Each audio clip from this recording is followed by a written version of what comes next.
Hello, everybody, and welcome to Against the Ropes, the 10 Count podcast that's here to tell you, our opinions and thoughts on WWE storylines and topics. I am one of your hosts, Adam Davis, alongside my co-host, Mike.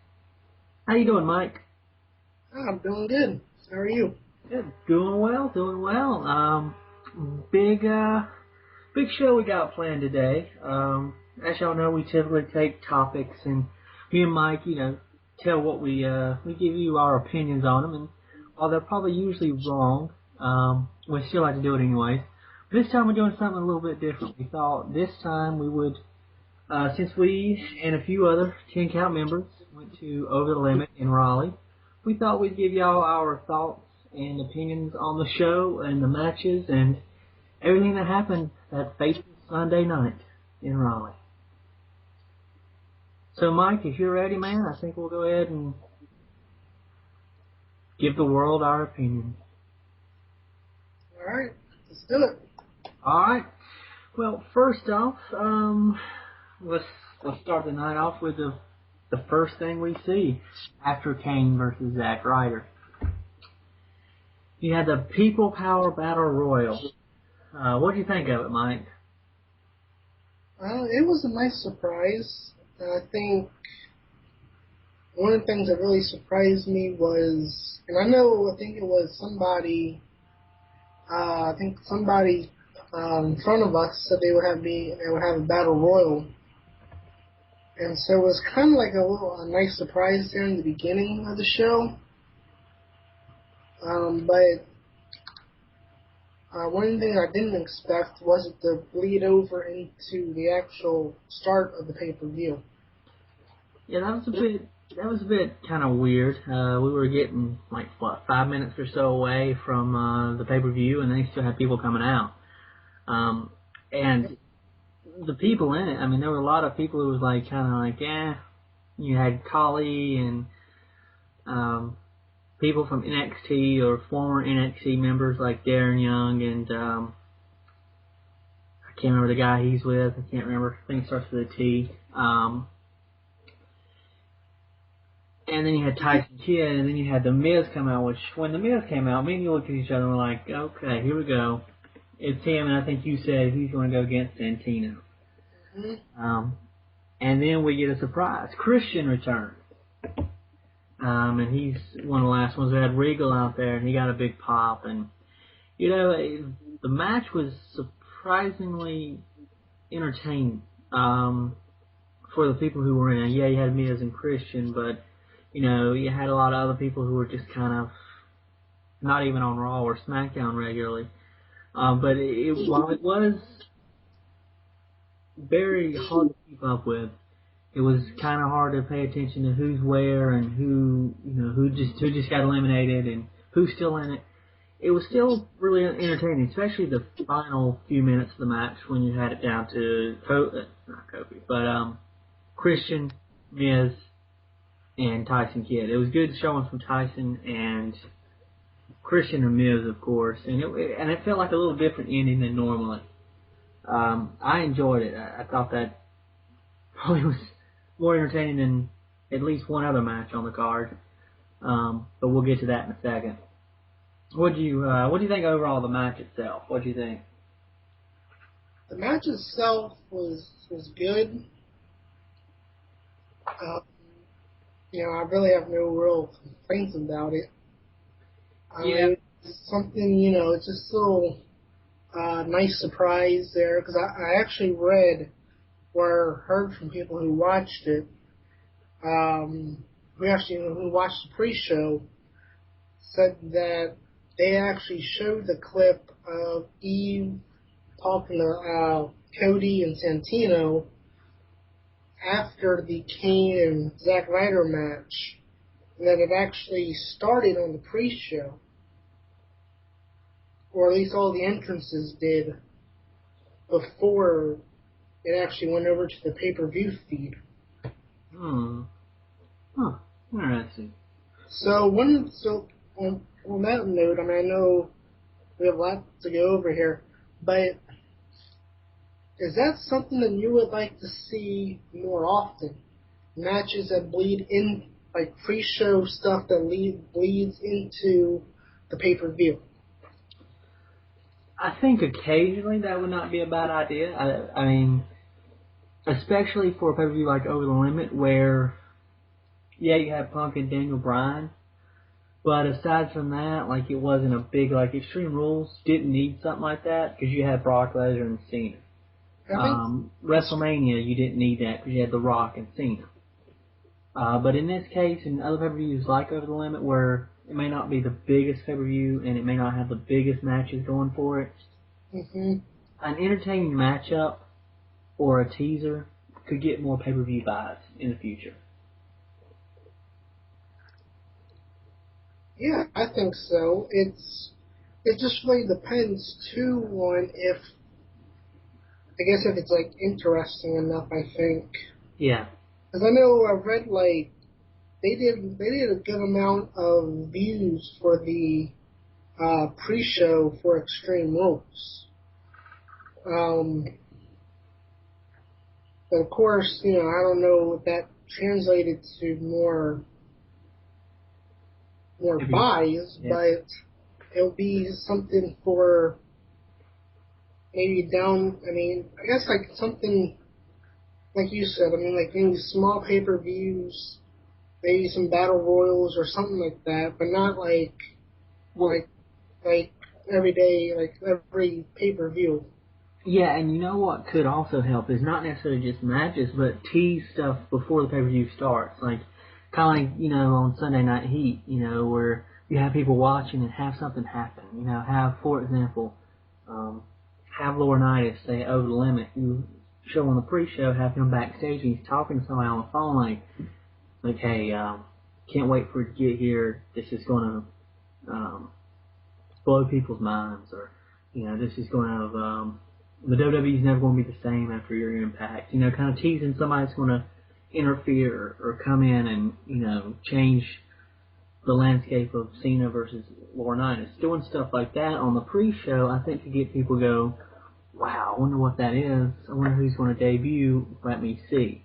They did that for Extreme Rules, right? I remember we all watched it, and I think as we were coming in, I think Aaron said it. It was Matt Striker teased somebody we haven't seen since WrestleMania is going to be there. Yeah, they were on their way, and I don't know that they ever really disclosed that. I don't know if they changed their mind on something or what happened, but we never really saw anyone or anything that really alluded to that. But yeah, stuff like that I think could help with getting people to buy it last minute. But all right, well, we had that discussion. Let's move on and let's talk about the next match, the WWE Tag Team title match with Dolph Ziggler and Jack Swagger versus the champions R-Truth and Kofi. I'd have to say, honestly, there's not a lot to say about this match, except that it was solid and Kofi had a great few minutes at the end of the match. Beyond that, Dolph and Swagger looked great. Truth was, Truth. And, I mean, I don't know if you have anything to add to that. It was just a solid match. It was a solid match. And, what's interesting now is that, we talked about, I know a lot of times, we talk about after the pay-per-view is over, me, you, Aaron, or whoever's still left around after pay-per-view's over with, we talk about, like, what's going to happen, for the next pay-per-view. And I think what's interesting is we got the rematch of it last night on Raw. Now it seems they're going away from it now. It seems Dolph is getting ready to get out on his own.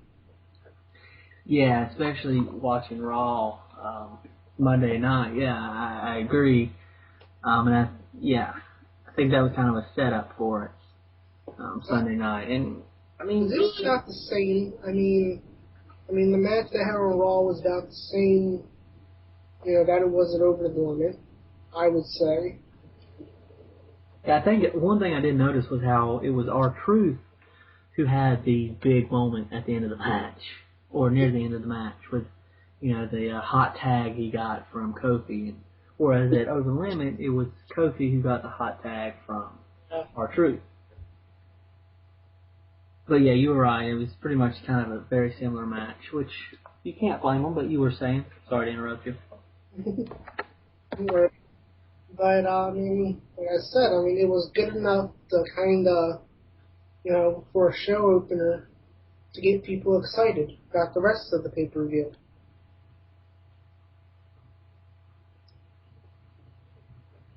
All right, well, speaking of excited, the crowd was pretty good.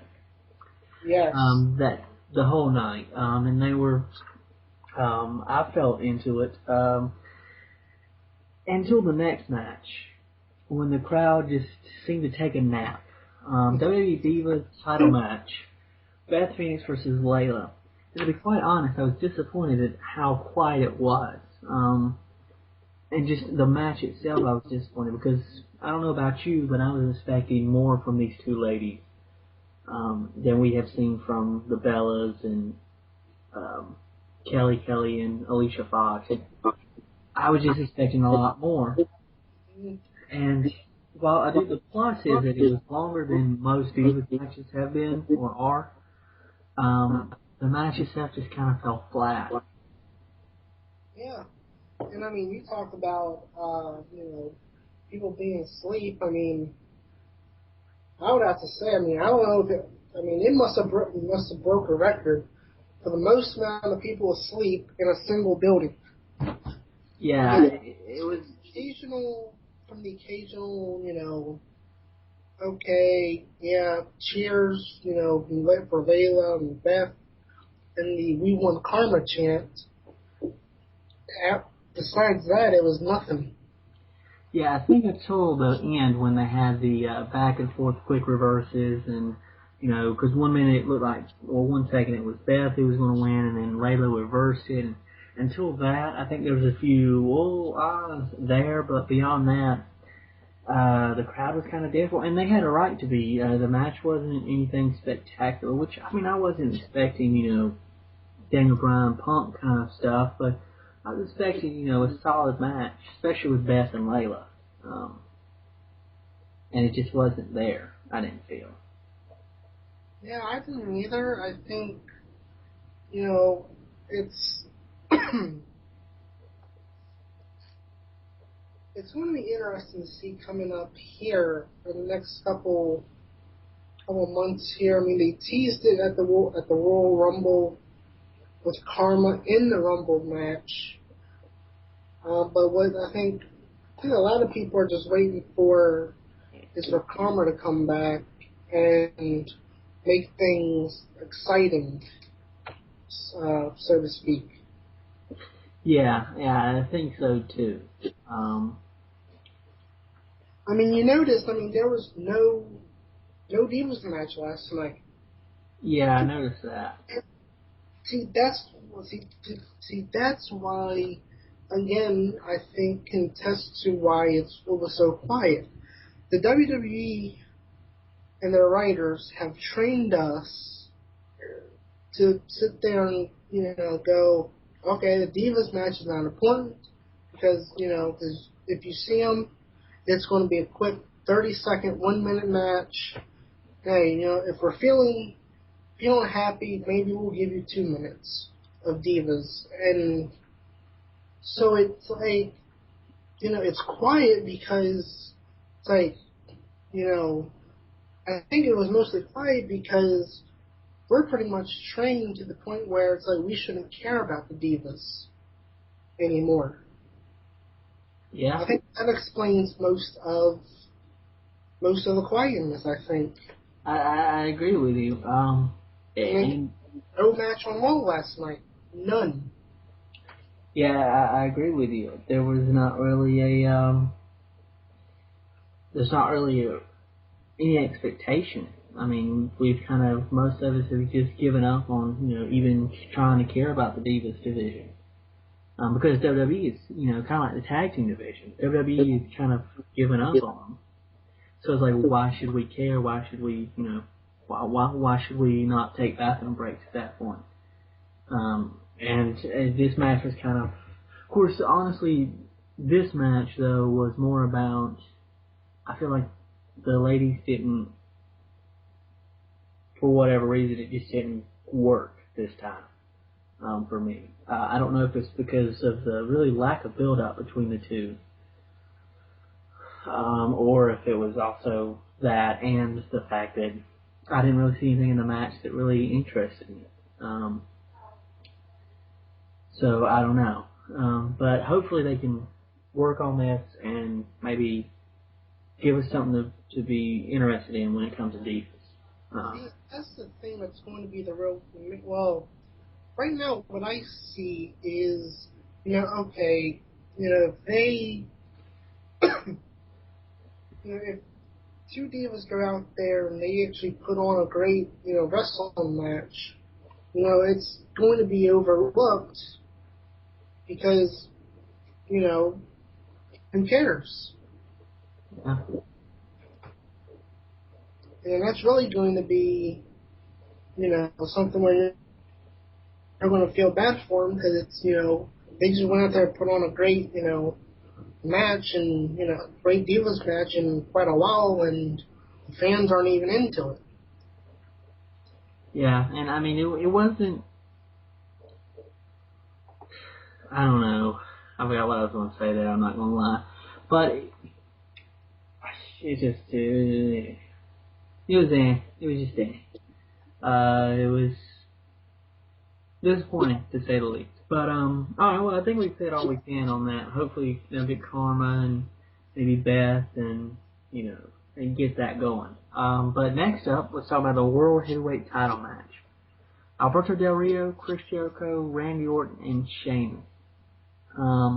Hands down, probably my favorite match of the night. And I know some people go, well, you had Punk and Daniel Bryan. Well, why would you say a fatal four-way is better than that?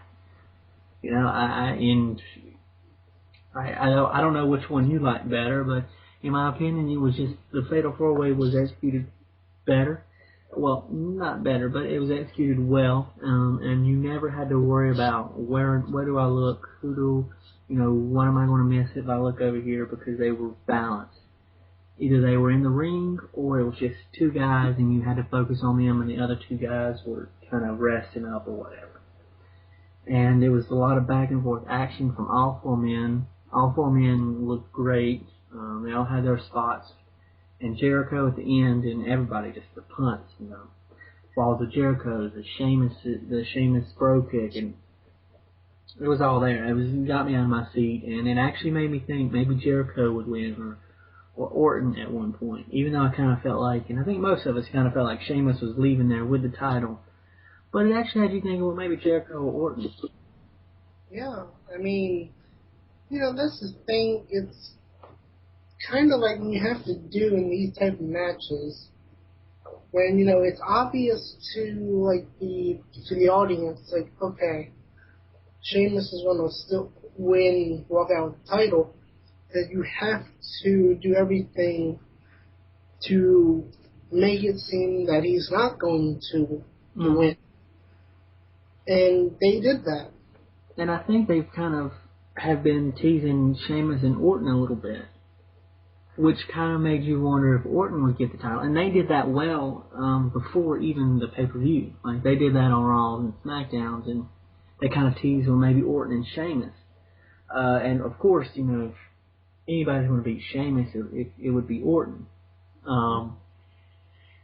So, yeah, I agree. It actually had you believing that maybe Sheamus isn't going to leave there after all with the title. And it was... And it was better.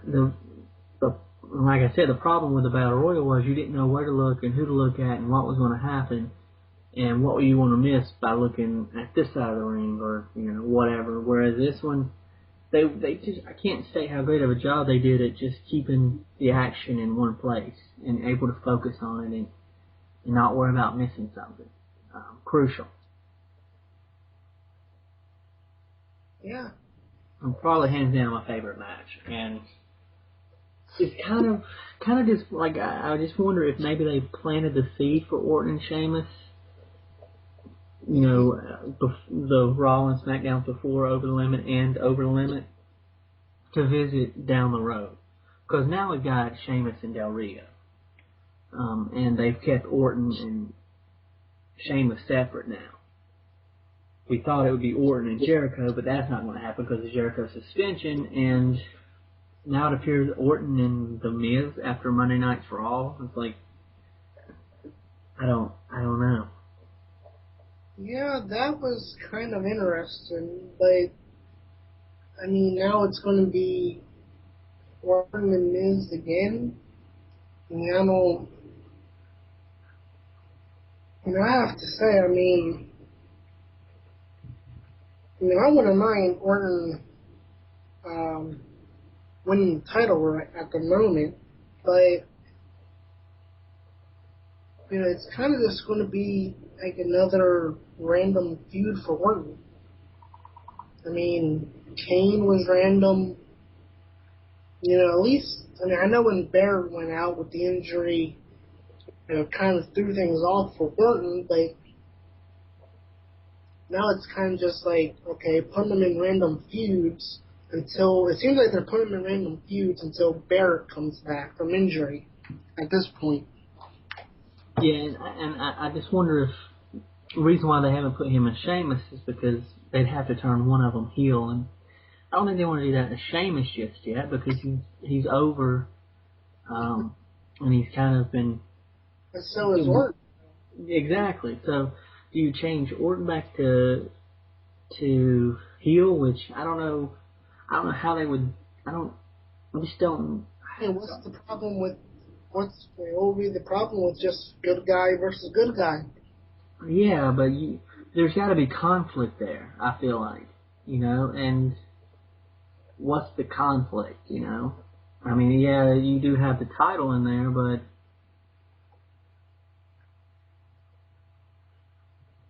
I don't know. Is Sheamus really strong enough to have because basically what it would be is The Rock and Cena, where you have to pick a side. Right. And I don't know. I mean, they could do just Orton and Sheamus, but I don't know. I feel like one of them should be heel. One of them should get heat. And unless there's some type of beef in there. Unless something happens to where, yeah, they had the thing on Raw a couple weeks ago where, what was it? Orton got, what was it, the bro kick or something from Sheamus or. And so, yeah, you got that, but it's kind of weak at that. But anyways, I don't know. We'll see. But I think we got Sheamus and Del Rio next, which, should be okay, if not good. But like I said, that got us out of our seats. That match was great. Another match that got us out of our seats, The Miz versus Brodus Clay. Literally got us out of our seats. We went to concessions on this, but not before we got to see The Miz break it down, and show us how to dance, which was a bit interesting, funny. Yeah, but it was kind of a quick match though. Because I think when we left to go to the concessions, I think we expected, the match to still be going on when we got back. Yeah. But it ended, and I mean, now it seems maybe they're actually finally doing something with Brodus here. Yeah, after Monday, yeah. But and with this, this is the second time we've seen The Miz and Brodus fight. And I'm sure the match was okay to decent. The first one I saw was not bad. I mean, it was okay. There's it just after a while, okay, Brodus dancing is kind of cool, but it's like, eh. And so Monday they do something, and they're kind of seem to be doing something with him and Big Show, and I don't know, it'd be interesting to see. But this match was just okay. it wasn't really enough to keep me in my seat to really watch it. And because we left at this point, next up we had the Intercontinental title match, which was Christian and Cody Rhodes. Which, it was about as quiet as a Divas match. Yeah, and we still don't know why. And I actually tried to look the match up to watch it, but I couldn't find it. Because it was just really quiet during this match. We didn't even know what match was going on.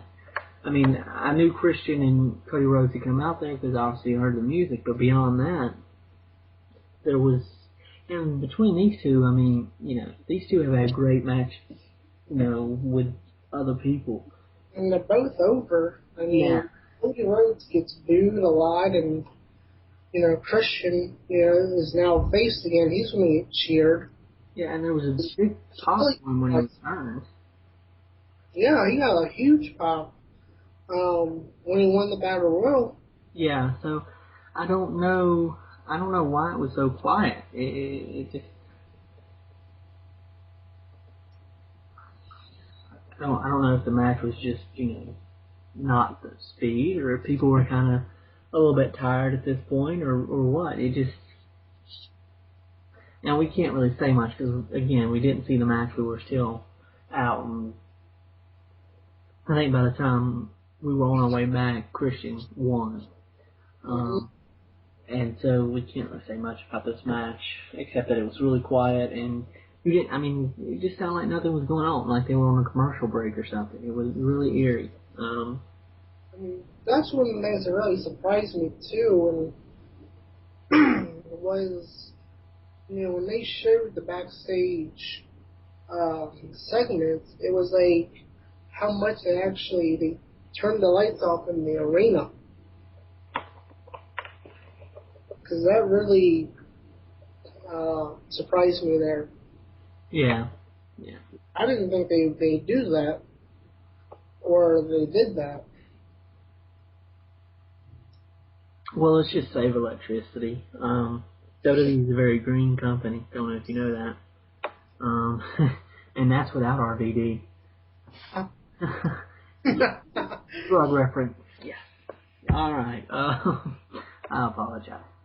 All right. Well, next up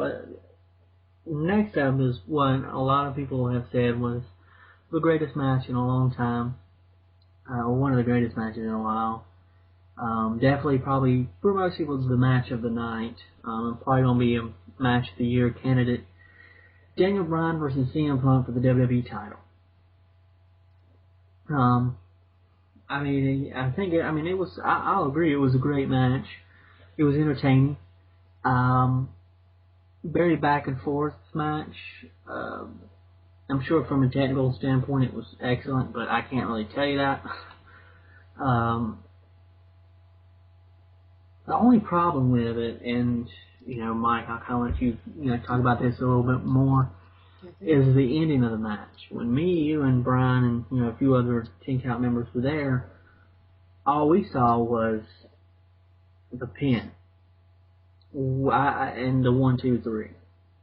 And that's how the match ended, and we were like, alright, got 10 points, or 6 points, or whatever it was. 6 points, yes.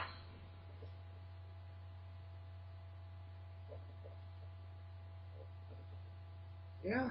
But yet there was another part to the match that we didn't even notice. And that was, at the same time the referee counted 1, 2, 3, Punk taps out. Yeah, we never saw it. That's like one of the things. I think that might be the only negative, and I'll get to this at the end here, about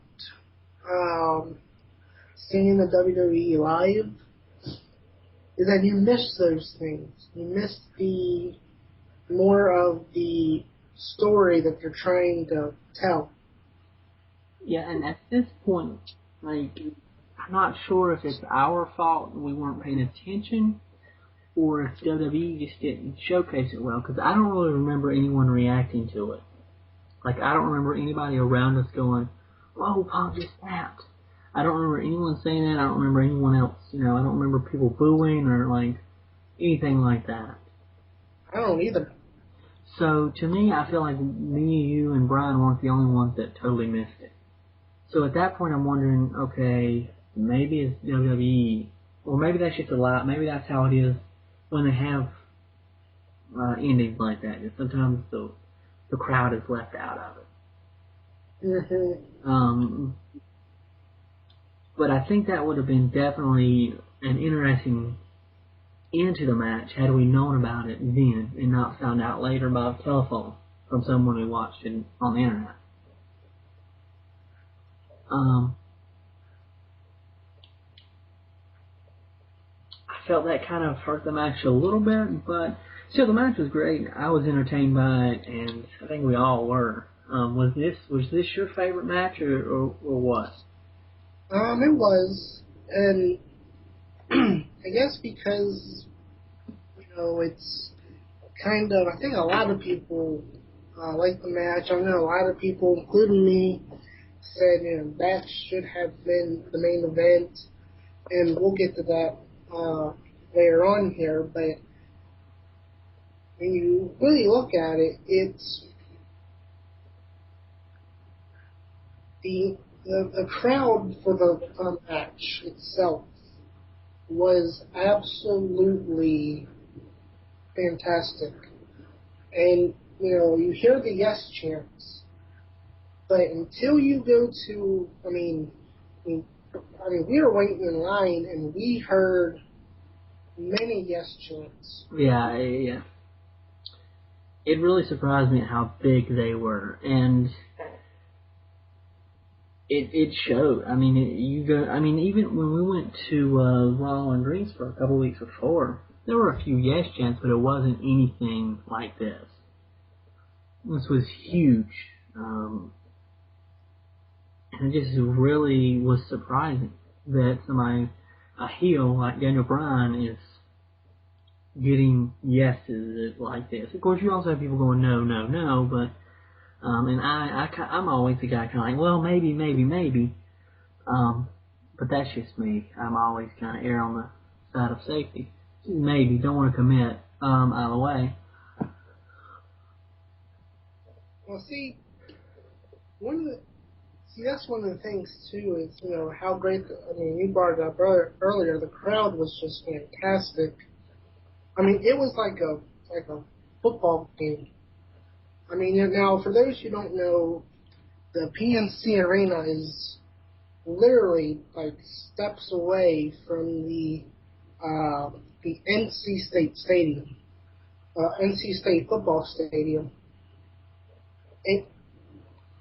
And the crowd during the Punk and Bryan match was just like a football crowd that you would see at NC State. You had one half rooting for Punk, one half was rooting for Bryan. Yeah, and it was, and this is kind of a match where you're always going to get a great match. Like if you put these two together, it's going to be a great match. The only question is how much of a limitation does WWE put them on in terms of time and all that stuff?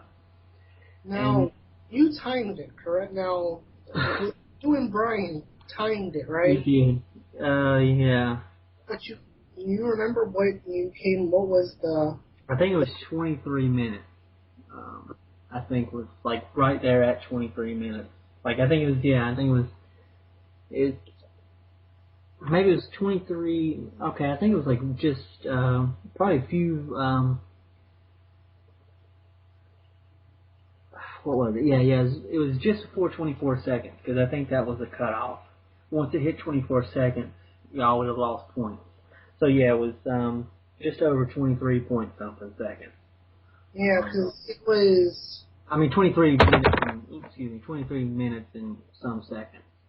Because I think a lot of people, you brought up like time restraints. I think a lot of people would be happy, at least 15, 20 minutes. So, they gave us, 3 extra minutes. Yeah, it was entertaining. And I actually look forward to watching it again. And the thing of it is the thing is that I worry about is we've seen this match several times. We've seen it last night. Yeah, we saw it last night. We also saw it. What was it, before WrestleMania? I think it was. They had them. I think they did them on Raw several times, and it's like, okay, well, I mean, they're great matches. Don't get me wrong, but it's kind of like you got to be careful because, in my opinion, if you keep giving us these matches, you want to wear it out. yeah, exactly. In a short period of time, like you spanning out, like what I think you and I were talking about last night was them adding Kane to it. It's not like, not that I'm saying Punk and Daniel Bryan are giving us the same matches time and time again. They're not. But there's a certain point where sometimes too much of a good thing is a bad thing. And so by throwing Kane in there and, maybe taking a break at some point, and then like you were talking about last night, maybe they start it back up at WrestleMania or near WrestleMania for an Iron Man match or submission or something like that. And I completely agree. I think that'd be great. I just wonder if they will do that. But, yeah, it was probably... time for a little break. I mean, give them a little break or something. Yeah, I think No Way Out they do it, and then they take a break, find somebody else. I think rumors Cody Rhodes. Yes. That way, Daniel Bryan can move on to Kane himself. Yeah. Punk can maybe just stay away, for a little bit. But I don't know though. What worries me is this AJ and what she's playing into it. Yeah. Just especially after last Monday night where she kind of cost Punk the win, but then she helped him against Kane. So I don't know. It'll be interesting, but probably that. Even though my favorite match was the Fatal 4-Way, this probably was the match of the night, and probably will be considered, match of the year or one of the matches of the year. It's great that we got to see that in Over the Limit for us in Raleigh. All right. Well, after that match, we got Ryback squashing. What is it? Camacho. Chameleon. I'm not sure what his name is. And apparently neither was Lillian Garcia or something. I didn't even catch that one. I didn't either. But that's the thing is right now it's kind of, it's rare that like back in the 90s, I guess, probably even before that, they would have the usual squash matches. And it seems like that's what they're doing with Ryback here, or Goldberg, or RVD if you ask somebody else.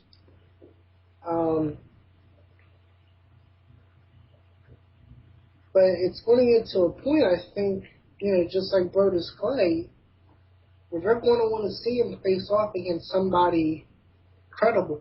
Yeah.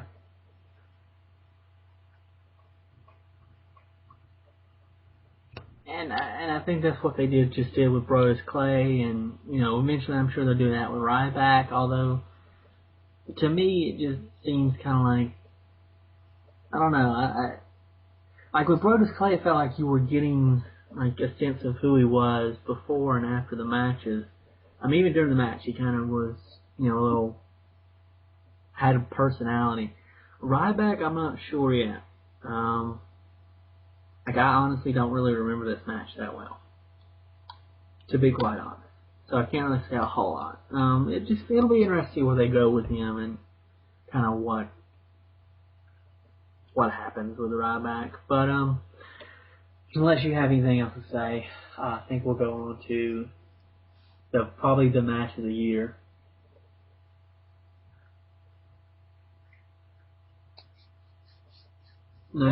Not even a giggle? You're not even going to giggle at that? That was... I don't know. Match of the year that also featured the the cover boy for WWE 13. That's why it should be the match of the year. Well, I was talking about John Laurinaitis and John Cena being match of the year, but Yeah, no. Laurinaitis is on the cover. I don't think you watched that whole segment. Which isn't that interesting? How Punk got his own pyro for his unveiling, and Johnny had to have two people just take the blanket off. I mean, that should tell Johnny that maybe his career is not as safe as he thinks it is. And you're not as popular as he thinks he is. Yeah. I don't know if he should be planning 20-some years in that position like he was talking about last night. But yeah, John Laurinaitis versus John Cena. If Cena or if anybody interferes, they would be fired. And John Laurinaitis, if he lost, he would be future endeavored. Yeah, I think a lot of people were waiting. I think a lot of people. Now I really couldn't tell from the audience there, but it was kind of like people were kind of almost waiting for somebody to come out and waiting for somebody to get involved. Yeah, and pretty much, I mean, that's what this was set up to be. I mean, I think most people expected it from the beginning. And the match itself was actually quite entertaining. And the fact that you knew someone would interfere made it a little bit more entertaining. But I gotta give it to Laurinaitis. He was actually entertaining, watching him get beat up and watered and extinguished. It was actually quite entertaining. But yeah, what was that? I mean, yeah, it was. I mean, everybody. I mean, you could hear people, everybody laughing, Yeah, and the only thing about it was, yeah, we knew someone interfered. The only thing was disappointing was how predictable that was. Yeah. You kind of knew it was going to be Big Show, and when he came out there and you saw him force Laurinaitis back in the ring and gave him to Cena, and then all of a sudden knockout punch to Cena, it's like, yeah, I kind of saw that coming, WWE. What you got next? Right, and I think too, it was a lot better than I thought it would be. I will say that. And I think you even said it was better than you thought. Oh yeah, it was leaps and bounds better.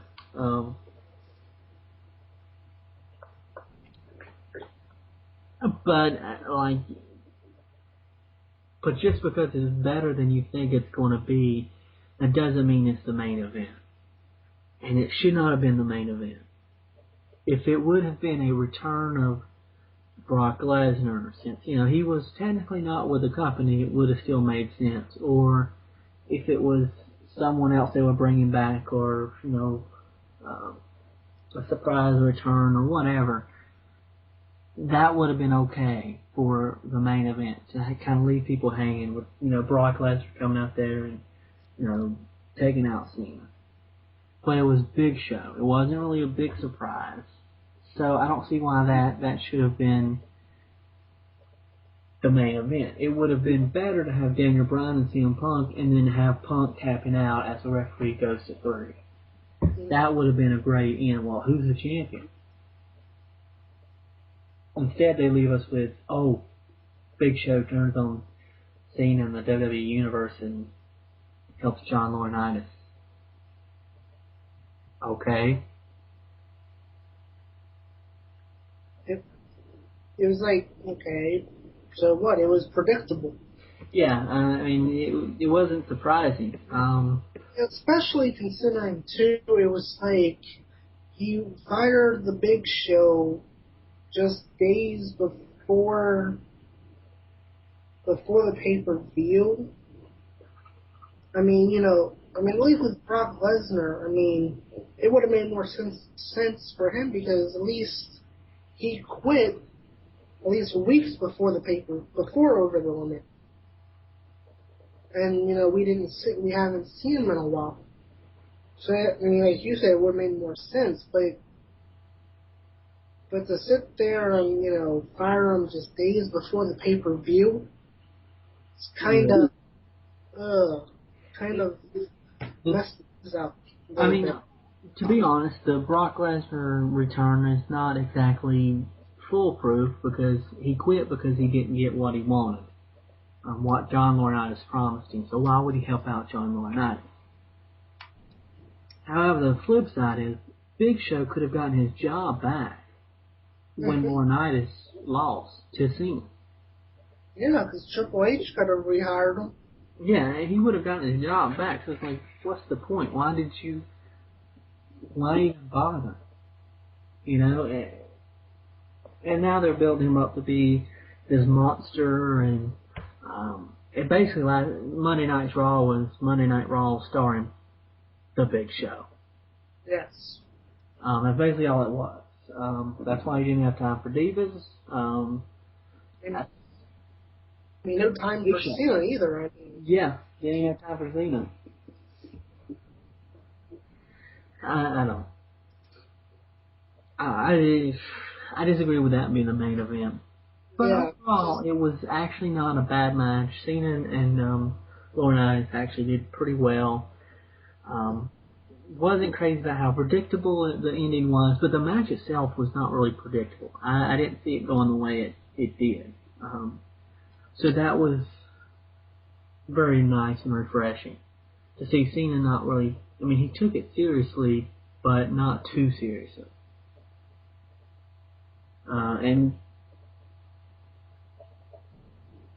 But that's not a main event.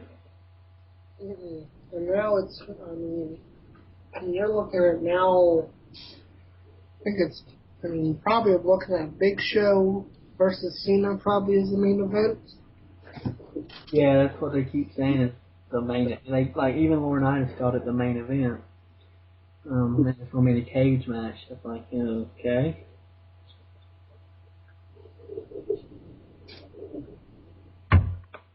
Okay, fine. It's in a steel cage. That's fine and all that stuff, but it still really doesn't warrant to be the main event. Yeah, not really. I mean, they're trying to make Big Show this big dominant force, but I feel like. Yeah, it seems like, I guess, if you go back over the years, the last 2 years, it seems now it's, they're finally giving guys who have been loyal to the company, like, big pushes.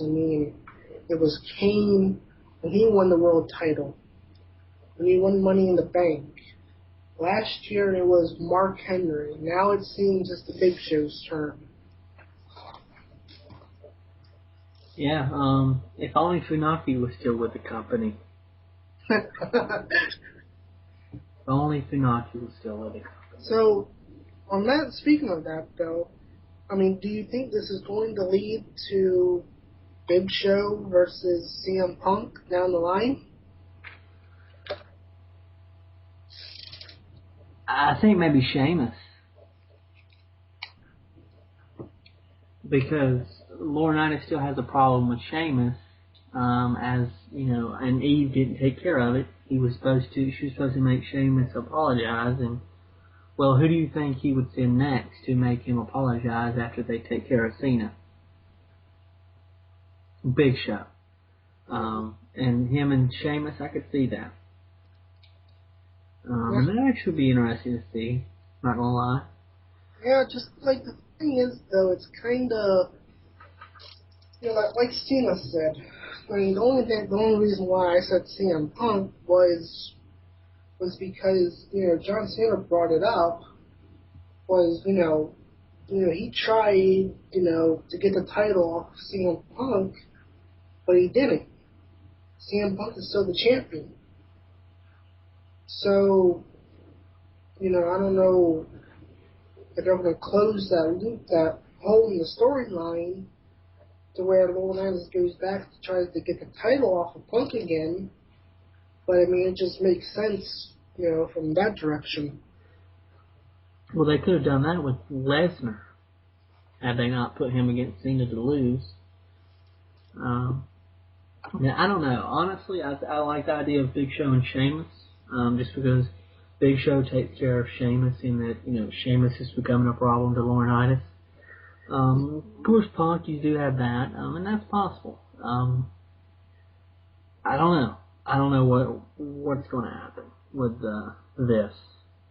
If it's anything like Lord Tensai, probably nothing.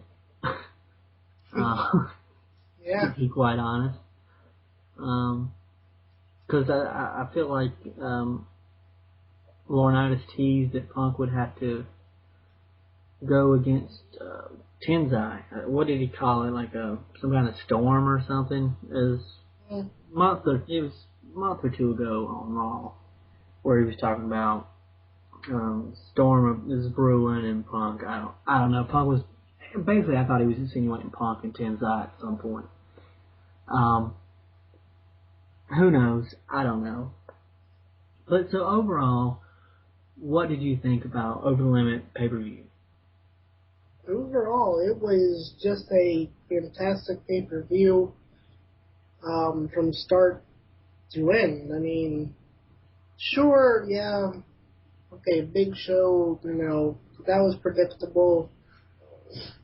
But, overall, it was just fantastic throughout. Even Kane Zack Ryder it wasn't pretty good, but it was, just decent. It wasn't. So in other words, it wasn't pretty. It was just good. Yeah, it was something that, like the Battle Royal. It's kind of just something to get the fans ready and more excited. Yeah. And I do remember a lot of excitement for Ryder and Kane. People were excited to see Kane. But yeah, I have to agree with you. The whole pay-per-view, start to finish, was solid. It definitely was worth the money to go. It was just solid. I was a bit worried that Over the Limit would not be up to par or would not be, worth the money. But it was, and more. Great time. The show was great. It would have been a great show to see on pay-per-view. But something that I thought, since we both love the pay-per-view, something I thought I would share with you. I don't know if you saw this on Twitter today, but I did. And I thought it was kind of interesting. Paul Heyman said on Twitter, "It's going to be one wild effing year." CM Punk's reply, which I thought was quite interesting, is they have no idea. Yeah, it wasn't that was interesting. So I don't know what that means. I don't know if that's more about what's to come in terms of WWE and the product, and with stuff like Brock Lesnar and The Rock and Paul Heyman, Punk being Punk, and Daniel Bryan, and I don't know, could be a big year. And you know what that means? More stuff to talk about on Against the Ropes. Yes. So I hope you guys have enjoyed this podcast of Against the Ropes. I think we have a plan for our next show. I can't remember what it is right now, but it should be out early August, I think. No, July. Sorry. This will be out early June. The next will be out early August, unless something big happens and me and Mike just have to talk about it. Now, let's say this here before we close. Okay. I think one of the things here is, for any 10 count member out there, who haven't had the opportunity to go to a WWE live event, let me just say, it should be on like their to-do list, because you really can't. There's watching on TV, but you don't really get the feel of it until you see it live in person at the arena. That's true, and if things go as well, we actually have plans to do it again very soon. Just check your inbox, your email and Facebook messages probably within the next week or two about information about that, your chance to go to a live WWE show.